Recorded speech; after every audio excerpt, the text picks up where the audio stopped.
Bienvenue dans la capsule d'épisodes Feel Secure du Feel Positive Podcast. Les épisodes Feel Secure sont des discussions avec des personnes qui me racontent leur histoire sur une thématique de développement personnel ou quelque chose qui les empêche d'avancer au quotidien ou dans leur vie. Dans ces épisodes, on ne juge pas, on écoute et on apprend. Bienvenue dans l'épisode Feel Secure.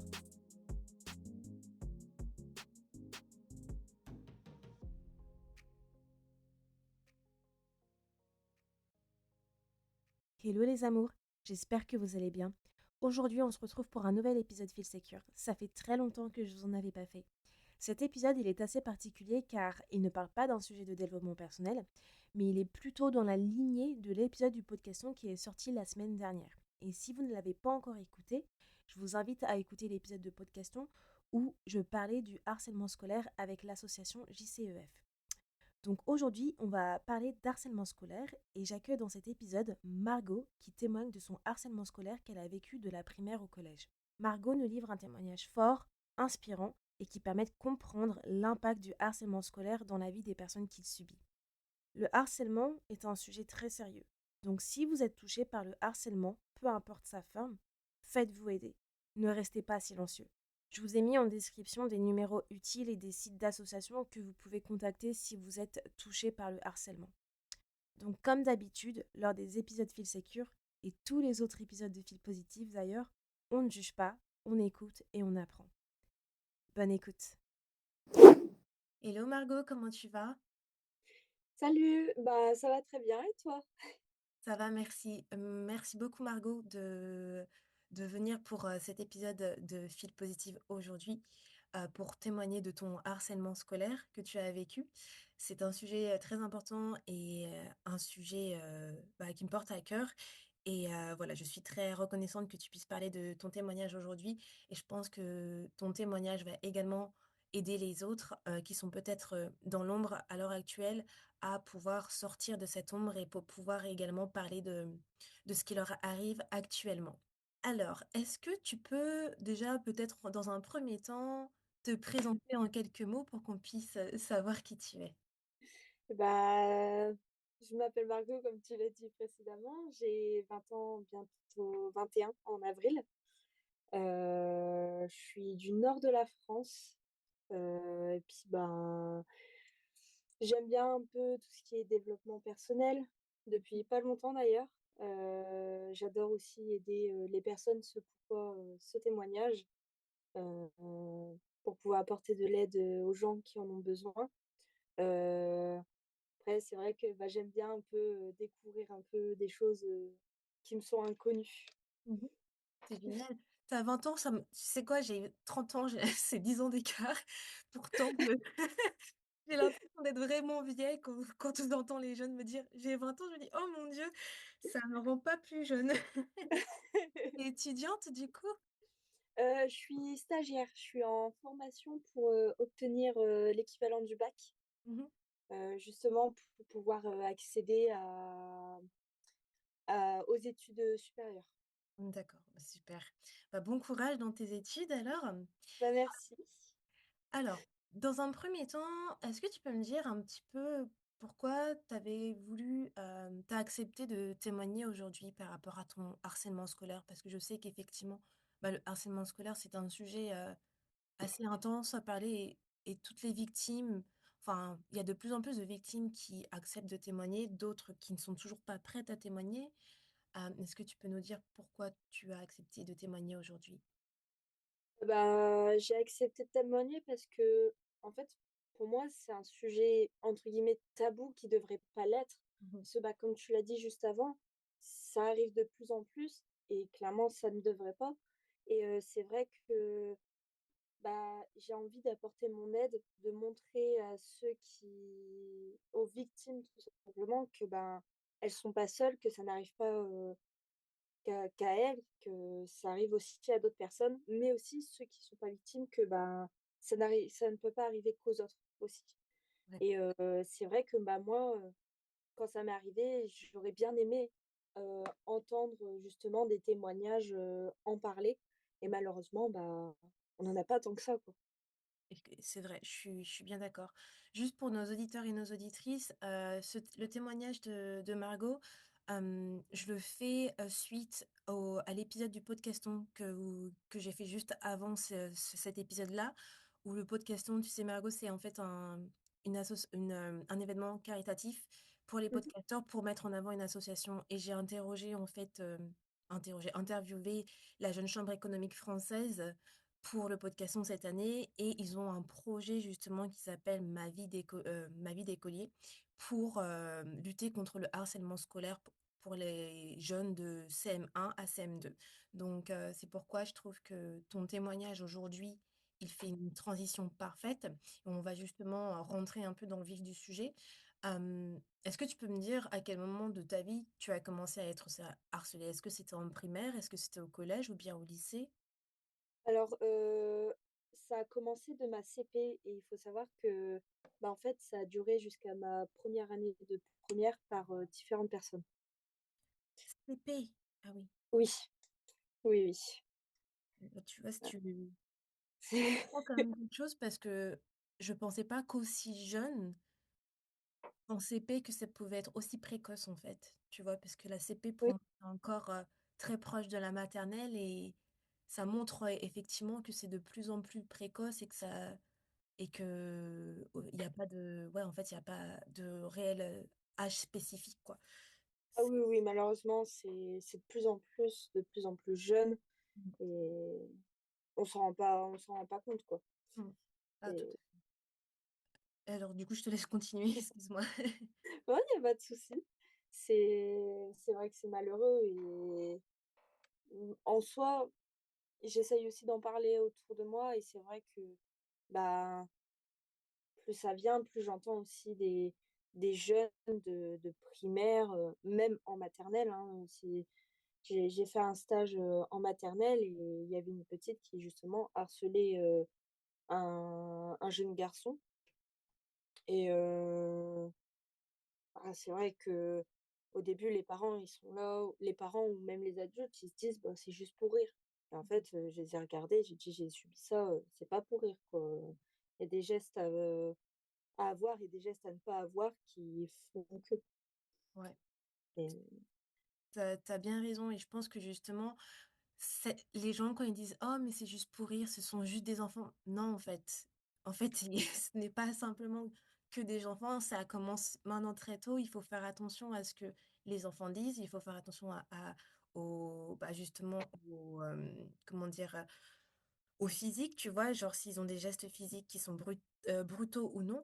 Toutes ces petites choses, c'est des choses à surveiller, et tu as dit que toi, ça a commencé en CP jusqu'à ta première.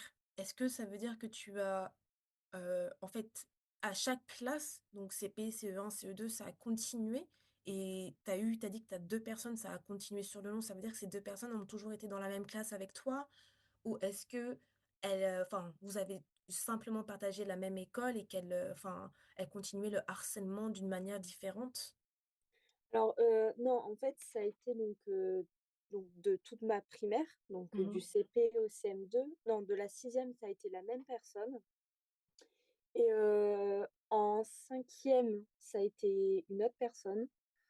En quatrième ça a été l'année où, bah non, si, ça a été une autre personne encore. C'est en troisième que ça s'est légèrement calmé, mais bon, disons que c'était moins fort. En seconde, j'en ai pas eu du tout, mais par contre, en première, du coup, ça a été, le déclenchement, final, quoi. Ça a été pendant une longue période quand même. Tu as été très courageuse pour subir, voilà, pendant entre primaire et collège, ça a été long. Mais tu vas nous en parler un peu de tout ça, tout à l'heure. Est-ce que tu peux juste simplement me dire comment, en fait, il s'est manifesté, ce harcèlement? Est-ce que c'était plutôt physique, verbal, peut-être moral, ou alors j'imagine en primaire, il y avait pas de cyberharcèlement, mais est-ce que peut-être vers le collège, ça a peut-être pivoté plus vers du cyberharcèlement? Alors non, ça a toujours été, verbal, mais sur le plan moral, justement. Mmh.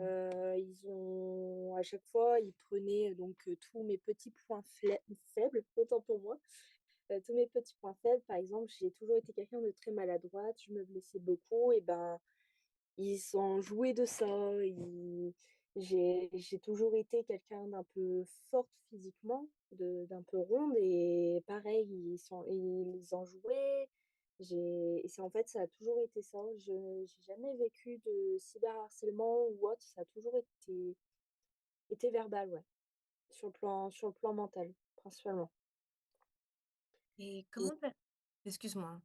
Vas-y, continue. il y a pas de souci, il y a pas de souci. Dis-moi.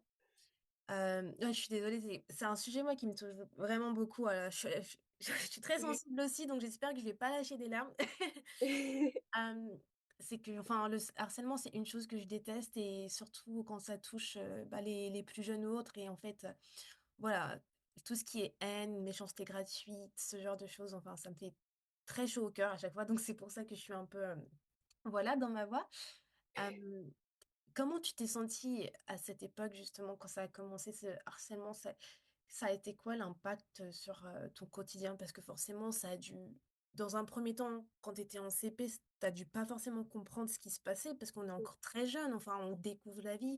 C'est pour ça que j'étais assez surprise quand tu m'as dit CP parce que pour moi CP c'est l'innocence, tu vois? C'est genre, à quel moment on se fait harceler et après ça a continué donc c'était quoi l'impact sur ton quotidien et sur ta confiance en toi au fur et à mesure?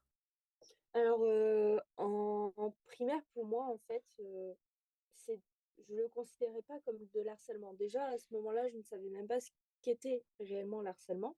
Mmh. Bon, j'ai eu la chance d'avoir des parents qui m'ont toujours expliqué.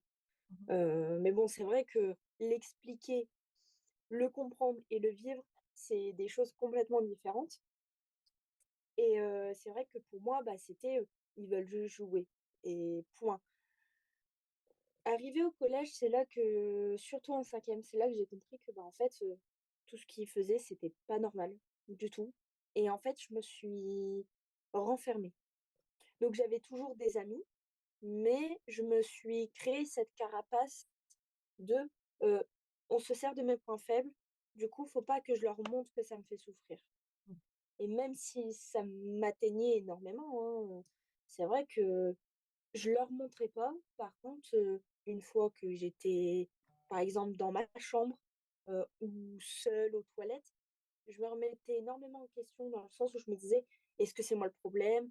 Est-ce que, bah, faudrait peut-être que je change?» que ce soit physiquement, mentalement, socialement même, heu et c'est vrai que en fait, ça m'a énormément, détruit mentalement. Heu et sur le point physique aussi parce que donc j'ai été voir une psychologue, je lui en avais parlé et elle m'a dit que donc au collège, j'ai failli atteindre, l'anorexie. Ah oui, donc ça Donc j'ai réussi, moi-même à le stopper, à temps, en fait. est-ce que cette phase d'anorexie, c'est du coup, parce qu'en fait, ils avaient ces paroles envers ton corps, envers ton physique que tu as commencé peut-être à arrêter de manger et tu as atteint ce stade anorexie?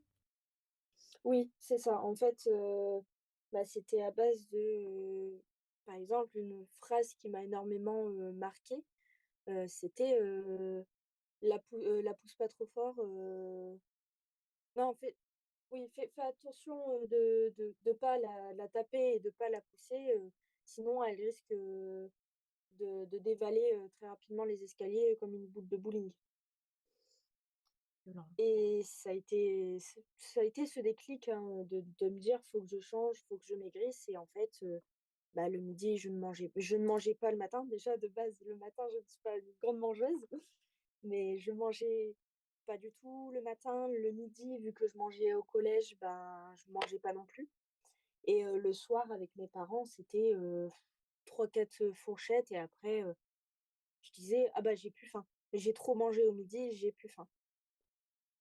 Et à ce moment, tes parents, ils se doutaient de quelque chose ou pas?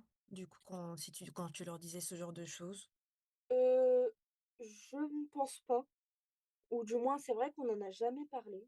Pas parce qu'on n'en avait pas l'envie, mais parce que c'est vrai que On se pose pas forcément la question, effectivement, c'est si ça, tu pas faim, quoi, en fait, ouais. c'est ça. Sachant que j'ai quand même aussi cette chance, que mes parents, comment dire? On n'avait pas faim, bah, ils allaient pas nous forcer, quoi, Oui, bah, oui. et moi, personnellement, je sais que j'ai eu cette chance-là. Je sais qu'il y en a pas, il y en a beaucoup qui ne l'ont pas, mais donc Oui, ouais, non. c'est Et ta psychologue que tu as vue, du coup, c'était la psychologue du lycée ou c'était une psychologue hors lycée? Elle t'a dit que tu es arrivée au stade anorexie parce qu'elle savait que tu te faisais harceler. Est-ce qu'elle a dit quelque chose? C'était quoi sa réaction? alors, il faut savoir que j'ai vu une psychologue donc en première et mon stade anorexique s'est passé donc au niveau, collège. OK. Heu j'ai vu donc la psychologue en dehors, donc j'ai vu une psychologue et une psychiatre, heu, où ils m'ont diagnostiqué donc, une, dépression souriante. C'est-à-dire qu'en fait, c'est une dépression, mais ça ne se voit pas du tout, en fait. Quand je suis avec, d'autres personnes, je souris, je rigole comme si tout allait bien, alors qu'au fond de moi, non. Et en fait, oui, ils ont détecté, cette, anorexie du coup, mais ils ont rien fait parce que en fait, maintenant, tout va mieux Mmh. et je peux avoir, 2-3 baisses par moment, mais ça va durer, 1 ou 2 jours, pas plus, pas moins, et donc pour eux, c'est pas dangereux, en soi. Parce OK, que j'ai ce système de protection qui fait qu'en soi, je me reprends d'un coup, en fait. d'accord. OK. Et puis, en fait, ce système de protection, c'est par rapport aux personnes qui t'ont harcelé? Oui, S OK, d'accord. Donc c'est pour ça que, ouais, ils avaient pas forcément besoin d'interagir ou quoi que ce soit à ce niveau-là. c'est ça. Est-ce qu'il y a un moment où tu as trouvé que la situation, elle devenait particulièrement difficile à supporter et que voilà, tu arrivais peut-être en pleurs chez toi ou ça devenait vraiment trop, tu es arrivée, c'était la cerise sur le gâteau, c'était beaucoup trop pour toi à supporter et que tu t'es dit: «Stop». Alors oui, il y a eu, 3 fois et très exactement, dont 2 qui se ressemblent, fortement. En sixième et en quatrième, j'avais une prof d'anglais qui, je ne sais pas pourquoi, elle ne m'aimait pas et en fait, elle me faisait vivre un enfer où en fait, à chaque fin de cours, dès que je rentrais chez moi, je me mettais à pleurer, j'en pouvais plus, en fait, et c'est arrivé à un stade où en quatrième, mon père, a confronté donc cette prof. Il a dit: «Stop», et puis, pendant un petit moment, je ne suis plus allée à son cours, justement dû à ça, et la deuxième fois, enfin la troisième fois du coup, c'est, c'est le moment où vraiment tout mon harcèlement s'est arrêté. C'est la fin de «mon enfer» entre guillemets, où en fait, bah, tout simplement, en seconde et en première, j'étais en internat. Mmh. Alors il faut savoir, donc je mets de côté, je fais une petite parenthèse, il faut savoir que l'internat en soi, c'est génial. C'est juste que je n'étais pas avec les bonnes personnes. Mais malgré ça, l'internat, j'en garde un énorme souvenir, et si je devrais y retourner, demain, ce serait avec grand plaisir. Ah d'accord. Alors, attends, juste petite parenthèse aussi, c'est que quand tu dis que tu étais en interne, c'était en internat parce que moi, dans mon époque, interne, c'était quand on mangeait à la cantine. Ah oui, Du coup, j'étais ouais, je pensais que tu disais que tu étais en interne, manger à la cantine. OK. autant pour moi, OK, donc tu étais en et internat. oui, c'est ça, et en fait, bah, forcément en internat, du coup, bah, on se fait des amis, et ces fameux «amis» entre guillemets m'ont harcelée donc de septembre à février. Et en fait, ce qui m'a fait faire un gros stop, c'est que, à travers les murs, qui étaient très, très fins, je les ai entendus dire, «Venez vendredi, on la tabasse, devant l'enceinte, du lycée, devant son père, derrière la grille, comme ça son père ne pourra pas rentrer et ne pourra rien faire». J'ai eu très peur, j'ai appelé mes parents, je suis descendue, parce que du coup nos chambres étaient à l'étage, je suis descendue dans une salle, de repos qui était exprès pour nous. Je me suis effondrée et je leur ai tout raconté.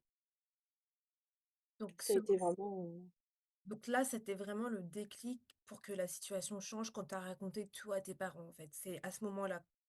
Exactement. Alors, déjà, je suis assez choquée, tu vois, de la violence des mots des personnes.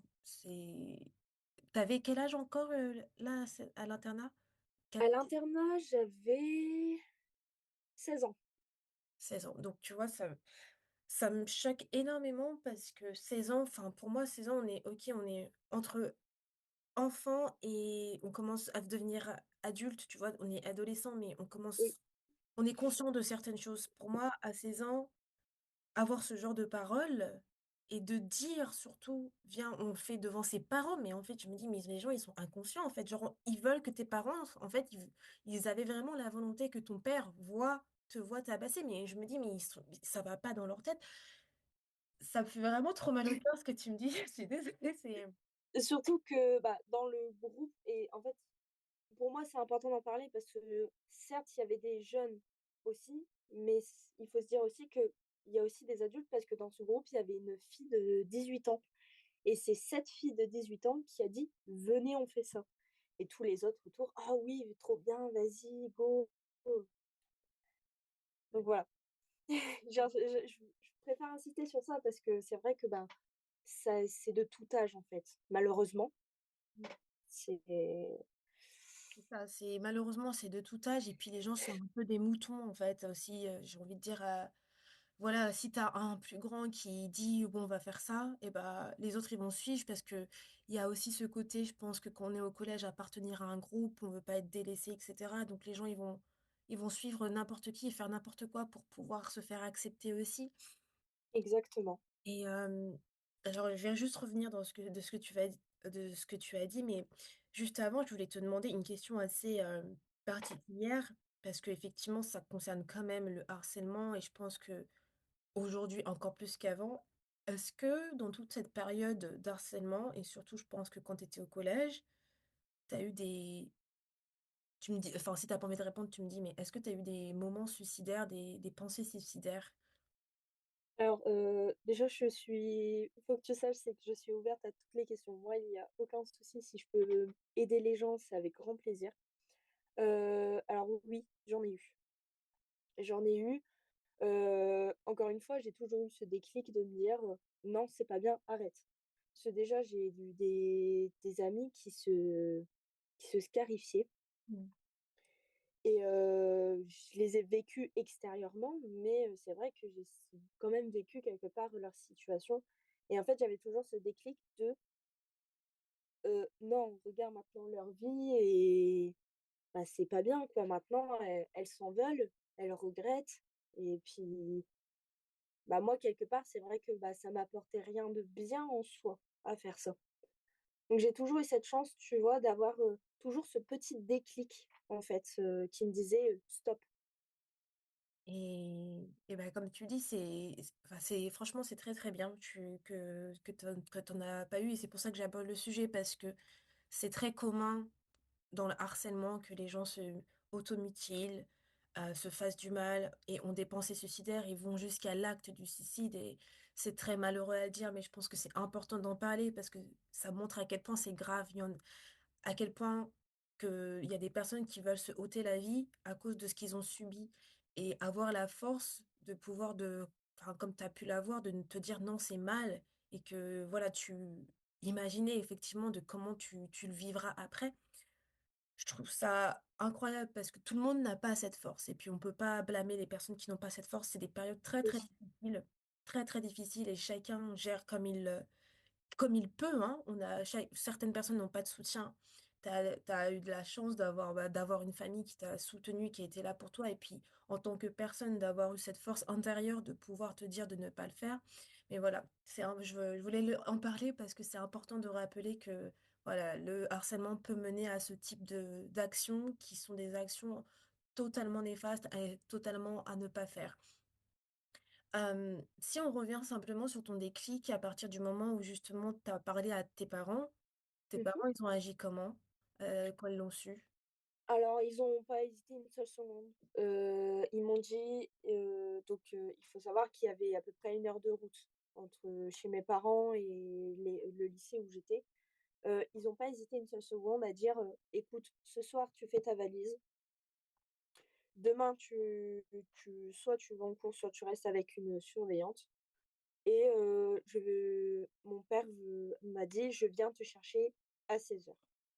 Sachant que normalement, si je me trompe pas, je finissais les cours à 18 heures ce jour-là et j'ai quand même souhaité aller en cours parce que, bah, je me voyais pas rester seule complètement ou du moins avec une surveillante, devoir expliquer ou avoir de l'empathie venant de quelqu'un. C'est vrai que personnellement, j'avais pas envie de ça et une fois que mon père m'a récupérée, mes parents, ils m'ont un peu laissée dans le sens où si j'avais envie d'en parler, j'avais le droit. Si j'avais pas envie, que je voulais juste rester dans ma chambre tranquille, il y avait aucun souci. Mmh. Ils ont vraiment été très, très enfin Compréhensible. très forts aussi Mmh. parce que, bah, je l'ai remarqué, hein, ça a pas été facile non plus pour eux, mais ils m'ont été d'un énorme soutien, même si eux disent que non. Franchement, je pense que sans eux et sans leur réactivité, j'aurais Mmh. pas su remonter la pente.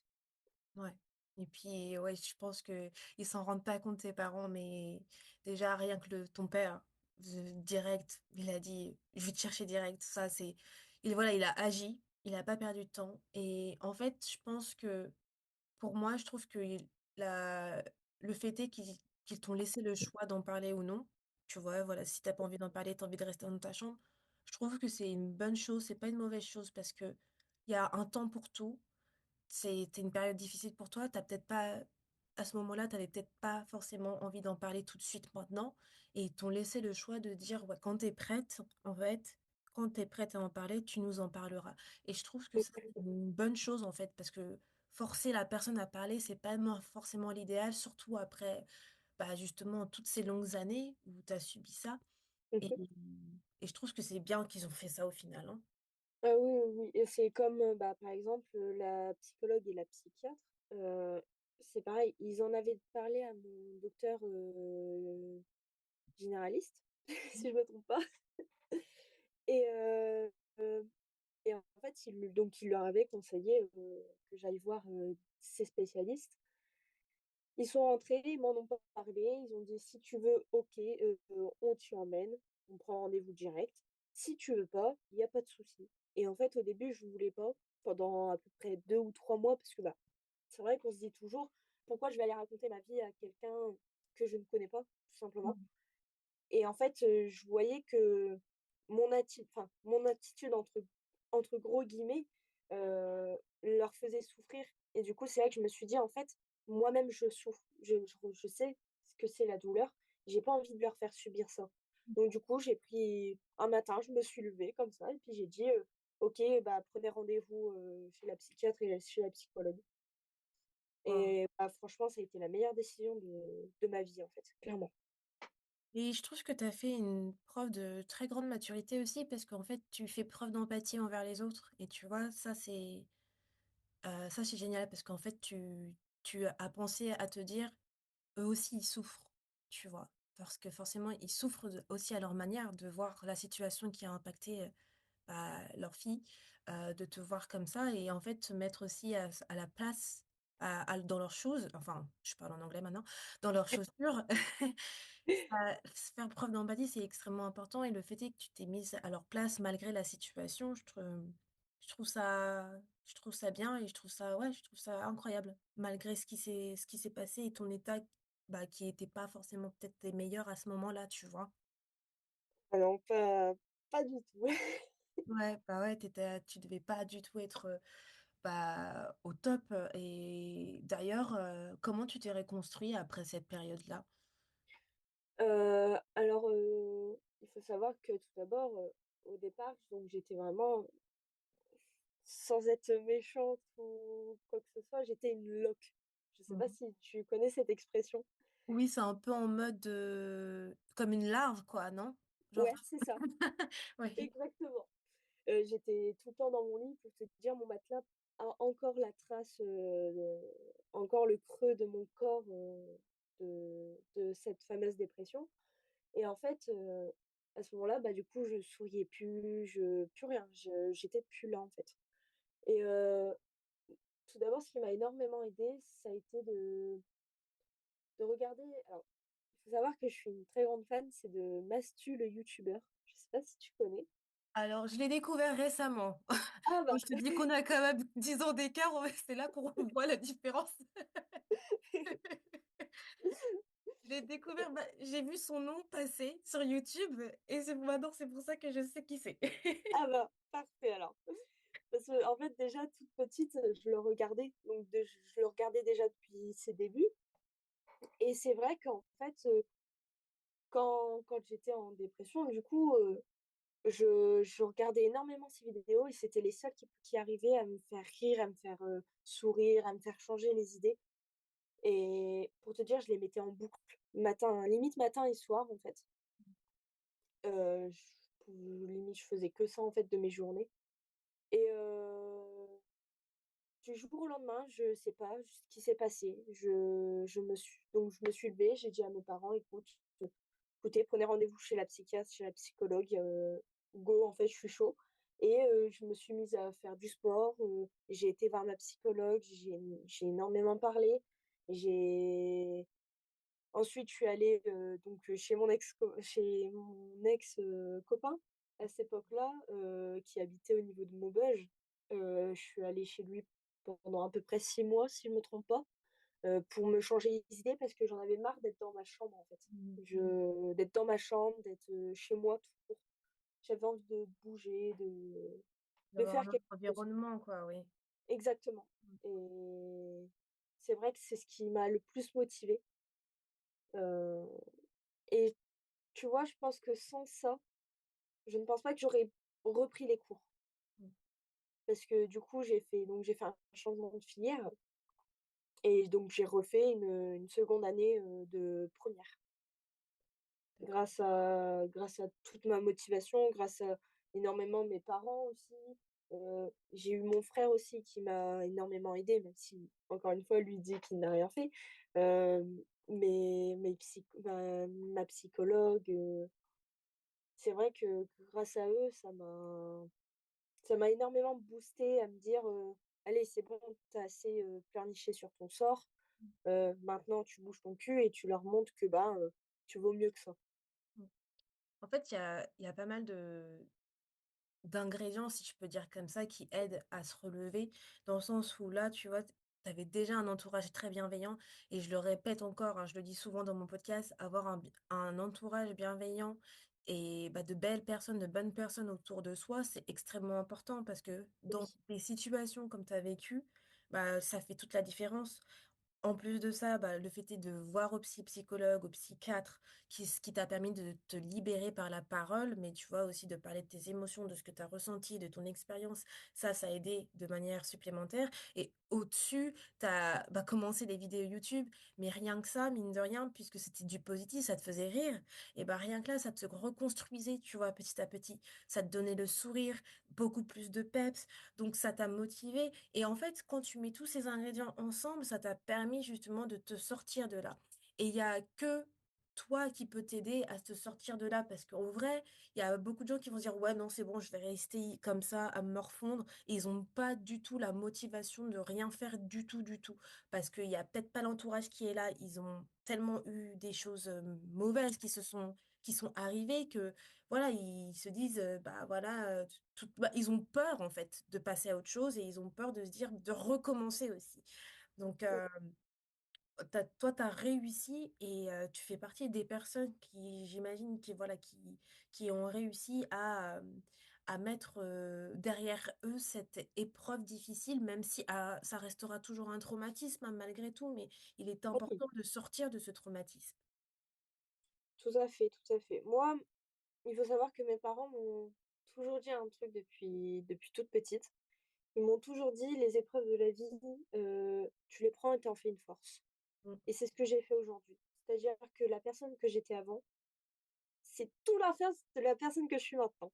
Parce qu'en fait, j'ai pris, tout ce qu'on m'a fait, en fait, je l'ai pris et j'en ai fait une force et bah, maintenant, j'essaye de la transmettre mm, comme je le peux, bien évidemment Mais ouais, c'est vrai que et je pense que cette phrase aussi, elle m'a énormément aidée parce que c'est vrai que mes parents me le répètent, assez souvent, heu et je pense que elle a dans mes j'ai pas réellement de souvenirs, mais je sais que comme je l'entendais très souvent, je pense qu'à mon avis, elle devait tourner en boucle dans ma tête Ouais.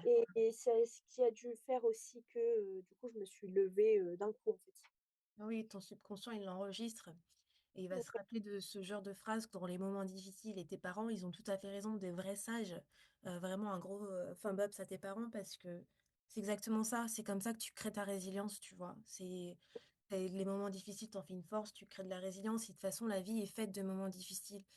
Malheureusement, il y a des personnes qui vont avoir des moments beaucoup plus difficiles que d'autres.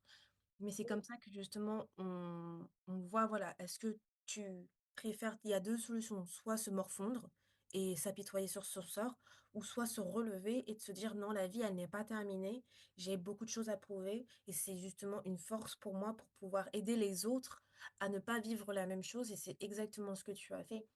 Et rien que là, avec ton témoignage et c'est pour ça que j'en suis très reconnaissante, pardon, parce que beaucoup de personnes, encore de jeunes aujourd'hui, ne sont pas prêts à parler et se font encore, harceler, tu vois? oui. À l'école. Donc c'est pourquoi ce témoignage, il est très important.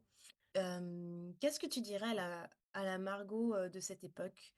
Heu, tout d'abord que de pas se laisser faire Mmh. parce que, forcément, c'est jamais facile, entre guillemets, «de se faire marcher dessus», heu et tout simplement que, même si sur le moment présent, elle vit un très mauvais moment qui est pas agréable, loin de là, qu'un jour ou l'autre, tout ira mieux Mmh. et que, toutes les mauvaises choses ont une fin Mmh. et derrière cette fin, il y a toujours le bonheur qui arrive. Oui. Toujours. Il y a toujours on voit toujours la fin du tunnel au bout d'un moment et c'est vrai que sur le moment, ça peut paraître long, très, très long pour Oui. pour certaines situations, mais voilà, enfin, je le dis souvent, hein, enfin, dans l'énergétique, la loi de polarité, s'il y a des moments sombres, il y aura des moments plus heureux, tu vois? S'il y a une sortie, il y a une entrée et vice versa, donc il y a toujours son contraire dans le tout et c'est pour ça que les moments difficiles ne durent jamais longtemps. Il y aura toujours, voilà, des moments plus heureux qui nous arrivera oh là là, je ne sais plus parler français, je sais mais tu as compris ce que je voulais dire. Oui, oui, ne t'en fais pas pour ça. Excuse-moi, oh là là. Quel conseil tu pourrais donner aux jeunes qui vivent actuellement le harcèlement? Bon, je sais que tu viens de dire par rapport à la petite Margot, hein, si tu revenais à cette époque, mais si là, aujourd'hui, voilà, tu croiserais un jeune qui se fait harceler, qui te dit qu'il se fait harceler, qu'est-ce que tu lui donnerais, comme conseil? Est-ce que tu lui donnerais le même conseil que tu donnerais à la petite Margot ou tu lui donnerais un autre conseil différent? Alors, je lui donnerai donc le même conseil que je donnerais à la petite Margot, mais heu, en plus, tout d'abord, je lui dirais d'essayer d'en parler et s'il a pas cette force d'en parler justement, Mmh. qu'il essaye de l'écrire. Parce que c'est ce qui s'est passé avec mes parents pour leur raconter tout ce que je vivais donc depuis le CP. Un matin, je me suis assise avec un carnet tout simplement. J'ai écrit, j'ai écrit, j'ai écrit. J'ai commencé à 8 heures, j'ai fini à 17-18 heures dans mes souvenirs et en fait, j'ai écrit donc 3 pages recto verso entières et pour leur expliquer tout ce que je vivais tout simplement et c'est vrai que déjà moi, ça m'a permis de vider ma tête, de me sentir bien, d'enlever un poids Mmh. et en plus d'expliquer ce que je vivais. Après le truc, c'est que comme on le dit depuis le début, j'ai cette chance d'avoir un super bon entourage qui m'a toujours accompagnée. Je sais qu'il y en a qui n'ont pas cette chance-là. Ouais. Par contre, je sais qu'il y a des numéros. Alors, je vais pas te mentir, je n'ai plus le numéro, T'inquiète pas, exact. je les mettrai dans la description, on cherchera. Parfait, merci beaucoup. Du coup, oui, il y a des numéros qui sont là justement pour, nous aider et après, il y a plusieurs façons de faire. Par exemple, en parler, ça peut être con, mais parler à quelqu'un, d'inconnu. Je sais que on peut trouver ça bête, surtout dans cette situation, parce que moi-même je pensais ça un peu bête, ou du moins je ne voyais pas dans mon propre intérêt de le faire, c'est d'aller parler, à un inconnu pour, parce qu'en fait, l'inconnu il ne nous connaît pas. Il va nous voir qu'une seule fois dans sa vie et puis c'est tout en fait. Le fait de raconter à un inconnu, pour moi, je trouve ça plus facile Mmh. encore que de quelqu'un qui nous connaît déjà de base. C'est vrai que c'est un peu plus compliqué. Mmh.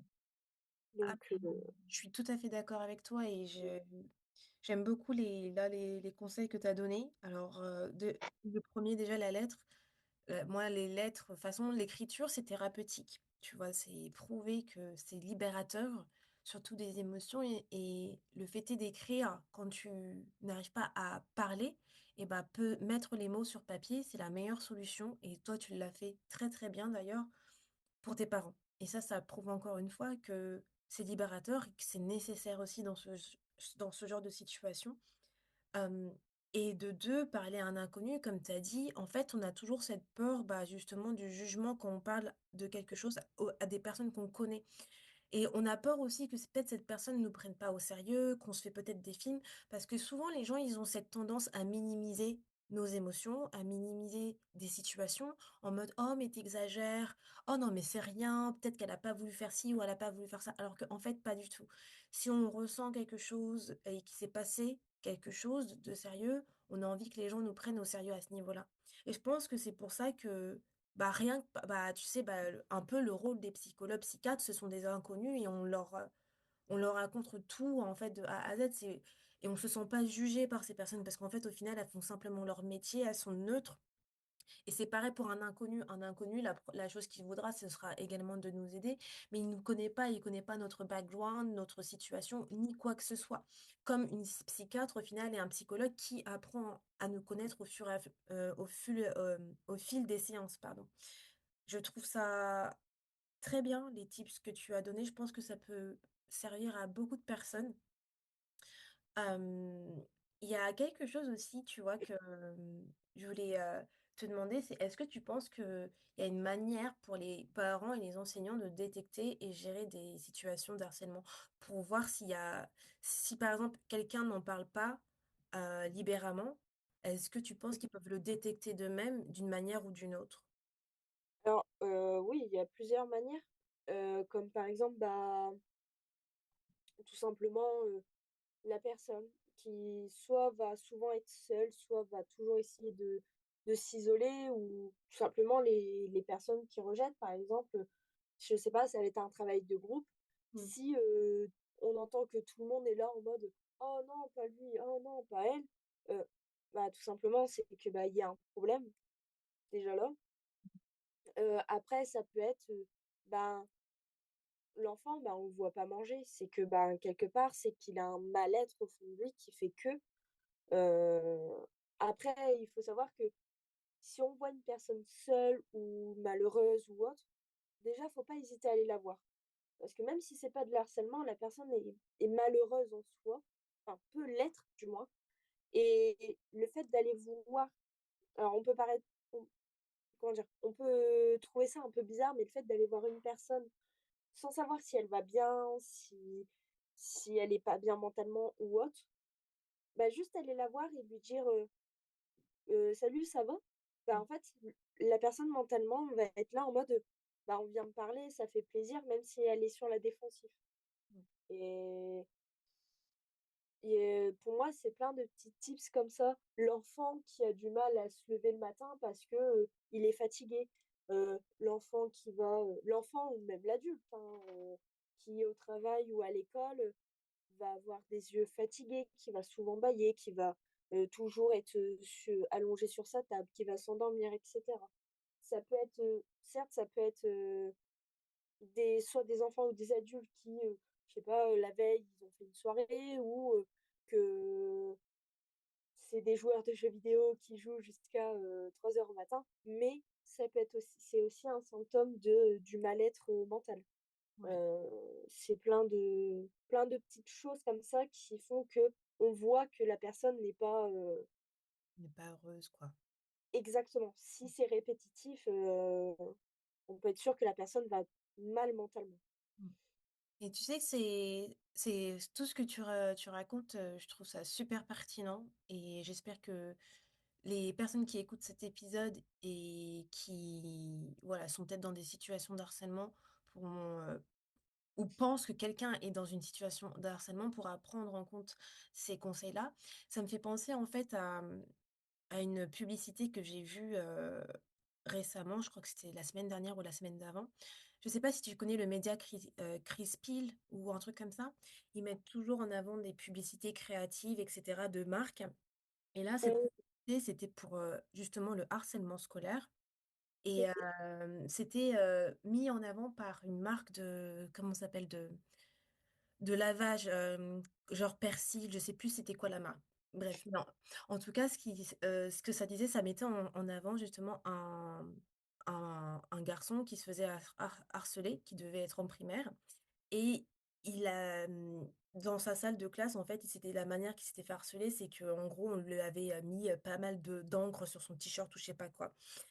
Des tu vois, de l'encre, de stylo et il est arrivé chez lui, il a voulu mettre son t-shirt et le cacher dans la machine sans que sa mère le voie, tu vois? Mmh mh. Et en fait, tout au long de cette publicité, ce qu'on voit, c'est qu'en gros, la tâche, elle commence à vivre en petit monstre et à le hanter, en fait. Et en fait, c'est le harcèlement qu'il va que la tâche est, le reflet du harcèlement qu'il vit, tu vois? Et du coup, au fur et à mesure, bon, je vais la faire courte parce que je sais pas expliquer, moi, c'est un de mes problèmes. À chaque fois, je suis obligée de faire des versions longues. Donc pour la faire courte, C'est pareil pour moi, je compatis. ouais, franchement, je suis très, très nulle en résumé.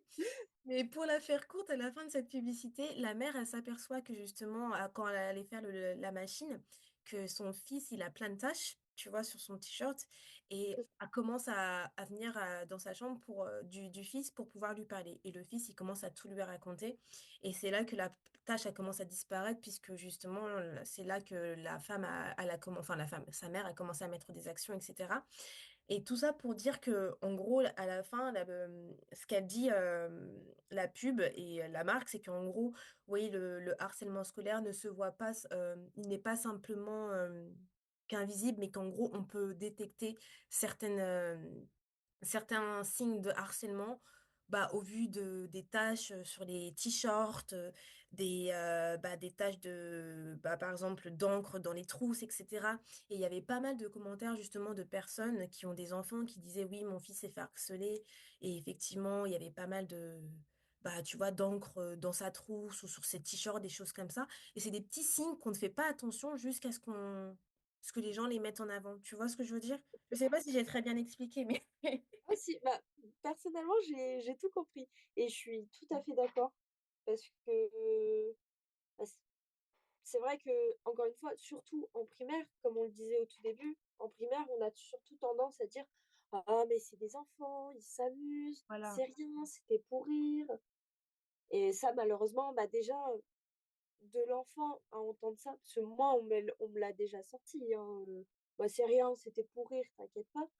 Heu, c pour l'avoir vécu, c'est vrai que du coup, tu te sens pas écouté et tu te dis: «De toute façon, là, elle me dit ça maintenant, mais plus tard, je vais le sortir, elle va me redire la même chose, donc ça sert à quoi que j'en parle?» alors que non, parce que toutes les personnes ne sont pas comme ça, heureusement d'ailleurs, heu et enfin, c'est malheureux justement d'agir comme ça alors qu'on te parle d'un problème sérieux ouais. qui même si pour toi, tu peux trouver ça, comme de la taquinerie, bah, peut-être que la personne, elle va mal le prendre et qu'elle va en souffrir et C'est ça. C'est pour moi, peu exactement. importe la situation, il faut aider la personne. Mmh. Et je pense qu'encore aujourd'hui, on est en 2025, bon, le monde, il est de plus en plus crazy, mais il est de plus Mmh. en plus important d'écouter les autres, de ne Oui, pas minimiser des réactions, des situations ou encore ce que les gens ressentent. il y a à chaque fois, je vois des situations où les gens minimisent les sentiments des autres ou quand une personne elle a un mal-être ou disent: «Oh mais tu abuses». En fait, il faut arrêter de faire de l'invalidité émotionnelle parce que c'est grave, ça devient de plus en plus grave. Une personne qui a un mal-être profond, on ne sait pas ce qu'elle traverse en fait et simplement peut-être qu'elle ne veut pas parler et il est important de d'être là et juste d'écouter et d'être là pour cette personne donc c'est oui, c'est important d'en parler et de le rappeler, donc merci pour ça, Margot et juste avant de finir, j'ai encore 2 petites questions pour toi. Mmh. Aujourd'hui, bien évidemment, comment vas-tu en tant que personne et où en es-tu dans ta vie? Ce qui est très important. Alors, bah, tout d'abord, il faut savoir que du coup, je suis diagnostiquée dépressif, donc forcément, je vais avoir donc des baisses de morale. Mais c'est vrai que, j'ai toujours quelque chose qui va faire que du coup, boum, ça va remonter, mais bon, ça, il faut vivre avec. On apprend à vivre avec, ça s'arrête pas. Mais c'est vrai que je vais beaucoup mieux. Par exemple, du coup, en fait, ça a fait que ça m'avait renfermée sur moi-même. Donc juste donner aller dans un bus, donner une pièce, dire bonjour, limite je partais en crise d'angoisse, en fait. Maintenant, c'est, bah, boum, je rentre, bonjour tout le monde, machin, je suis je suis beaucoup plus «ouverte» entre guillemets, parce que, bah, du coup, j'ai toujours cette protection de on va garder quelque chose pour nous, enfin, quelques trucs, pour nous-mêmes. On va pas tout dire sur nos vies non plus. Mmh. Heu, c'est vrai qu'aussi, du coup, grâce à ça, c'est vrai que j'ai réussi à détecter un peu les bonnes et les mauvaises personnes, approximativement. Donc c'est vrai que c'est assez pratique. Mais c'est vrai que je vais beaucoup mieux maintenant. Justement, ça m'a aidé énormément à grandir, que ce soit sur le point mental, sur le point, physique, tout en fait. Mmh. Ça m'a énormément aidé et à la limite, ça peut paraître bizarre, mais limite je remercie, les personnes qui m'ont fait ça. Parce que, ben, je pense pas que j'aurais eu la mentalité que j'ai maintenant ou du moins elle aurait été bien différente, je pense. Mmh. Et non, t'inquiète, ça paraît pas du tout bizarre. Tu sais que remercier les gens qui nous ont offensés, ça fait partie du pardon, en fait. Oui. Hem, Ça fait partie de la phase de pardon. En fait, c'est pardonner. Pardonner, remercier, dire que oui, en fait, tu es passé à autre chose. Ça veut pas dire que forcément, si tu revois ces personnes, tu vas leur faire la bise ou faire des câlins ou quoi que ce soit, mais c'est en fait te donner la paix intérieure et te dire que cette épreuve t'a permis d'avancer, t'as fait preuve de résilience et que maintenant tu es prête à passer à autre chose, tu vois. Donc non, t'inquiète pas, ça fait sens pour moi en tout cas. Et dernier message avant qu'on termine, Margot. Oui. hem, Qu'est-ce que tu aimerais transmettre à celles et à ceux qui nous écoutent aujourd'hui avec, bah, ton témoignage? Si pour un dernier message à dire à nos auditeurs et nos auditrices. Que Alors, déjà, pour les personnes extérieures, donc de l'harcèlement, mmh, si vous voyez quelqu'un qui se fait harceler, alors si vous avez peur de foncer dans le tas, d'aller aider la personne par peur que se que ça vienne sur vous, il y a toujours des moyens. Allez contacter un prof en disant que vous voulez que ce soit anonyme, envoyer un message. Il il y a plusieurs façons de faire, que ce s que ce soit anonymement ou non, même, on peut juste, dire, «Bah, voilà, oui, je l'ai fait, point». Mais surtout, c'est aider ces personnes-là, parce que malheureusement, il y a pas assez d'aide sur ce point. ouais. Heu, aussi, j'aimerais, j'aimerais faire comprendre aux gens que l'harcèlement, ça peut partir juste d'un tout petit point.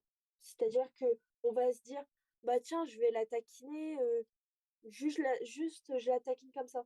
Sauf qu'en fait, ce qu'ils se rendent pas compte, c'est que, bah, ça va être de: «Je vais la taquiner» à: «Ah bah, viens, on va lui tirer les cheveux. Ah bah, viens, on va la bloquer dans les toilettes, du collège ou autre».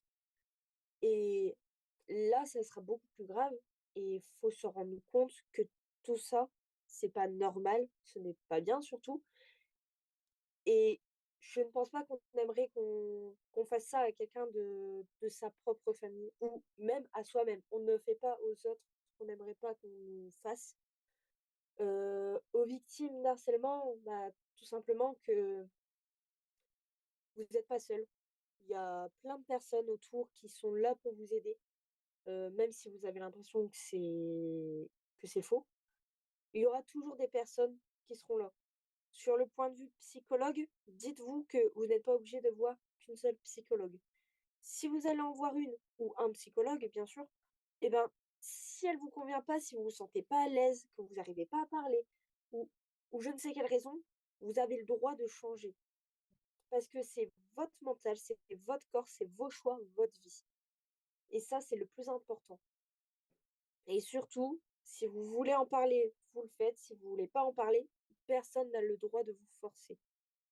À partir du moment où vous vous sentez bien et que vous vous dites: «Maintenant, c'est fini, stop, je suis bien là», vous avez le droit. Parce que c'est vous et encore une fois, comme je l'ai dit, c'est votre vie, vos choix, votre mental, votre corps, tout vous appartient.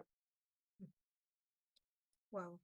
Franchement, c'était magnifique tout ce que tu enfin magnifique, peut-être pas le mot approprié, mais je bois tes paroles, et c'est incroyable la force et la conviction dans tes paroles. Merci beaucoup Margot. Bah, merci à toi. Merci beaucoup, j'ai vraiment apprécié ton témoignage. Tu as apporté ce sujet avec beaucoup de légèreté. C'est un sujet assez lourd et intense. Même moi, je pensais pas que j'allais réussir jusqu'au bout parce que ça me touche énormément. Et tu as apporté ce sujet avec beaucoup de légèreté. Je ressens beaucoup de force en toi, beaucoup de résilience, beaucoup de maturité. Donc merci pour toi, merci pour tout et merci pour ça. Et j'ai été ravie de t'avoir dans le podcast aujourd'hui. Donc, on mettra tous les liens, bah, de façon, que ça soit des associations ou bien, le numéro de téléphone, pour, justement le harcèlement dans la description de l'épisode. Et Margot, bah, écoute, je te souhaite bonne continuation dans tout ce que tu fais et encore une fois, merci beaucoup. Et bah, merci beaucoup à toi et puis, bah, bonne continuation à toi aussi. Merci beaucoup, bonne soirée. Bonne soirée. Si toi aussi tu es intéressé par un épisode Feel Secure, n'hésite pas à m'envoyer un message depuis ma page Instagram Feel Positive Official ou à l'adresse email feelpositiveofficial@gmail.com. N'oublie pas, tu n'es pas tout seul et je suis là pour t'écouter et t'inspirer.